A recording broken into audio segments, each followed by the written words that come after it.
Mother cat scolds kitten for messing up the bed and fixes it herself.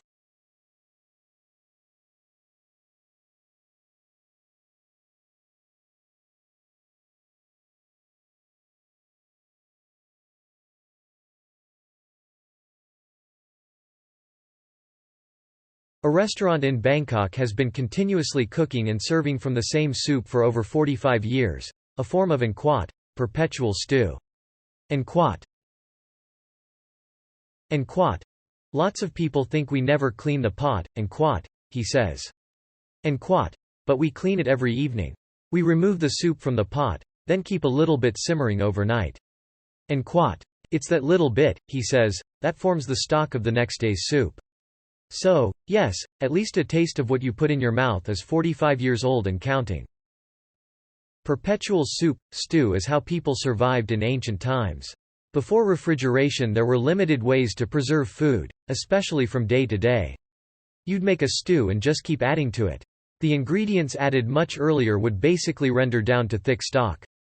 You'd add water to keep it from drying out. Keep that baby going and you've got food available whenever you want it. There wasn't an issue of contamination because the food never chilled to a temp that allowed pathogens to thrive. Edit. I'm not going to reply to every single person, but I am getting a lot of the same type of comment saying this isn't how everyone or most people survived back then. And you're right. In fact, I never said all or even most people. I said this is how people survived. You added nquat, most nquat, or nquat, all nquat, yourself. This island was renamed Nquat, Just Enough Room Island Nquat, having just enough room for one house. It feels like this house was built solely to get the photo. I have no doubts that there is a general contractor who jerks off to this photo every day. A flamethrower drone taking out a wasp nest.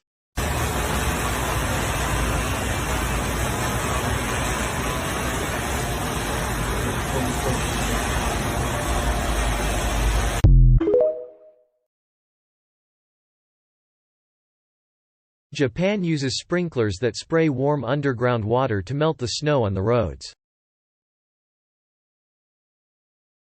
Helicopter air-to-air refueling.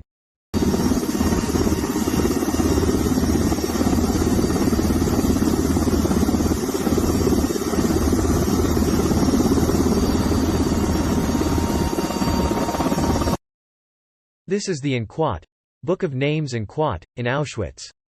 It holds the name of every known Holocaust victim. King Cobra approaches the cameraman.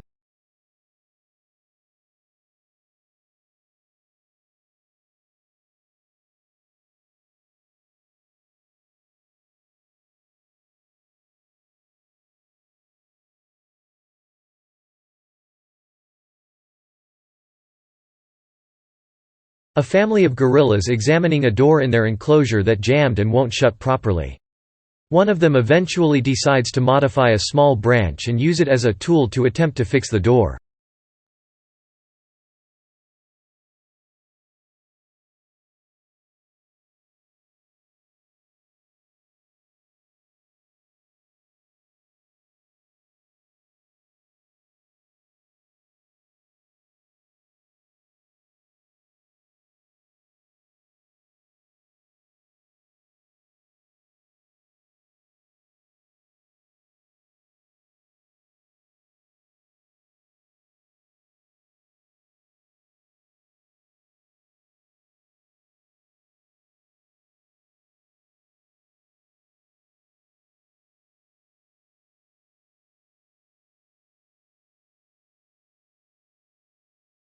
Hydrophobia in a person with rabies.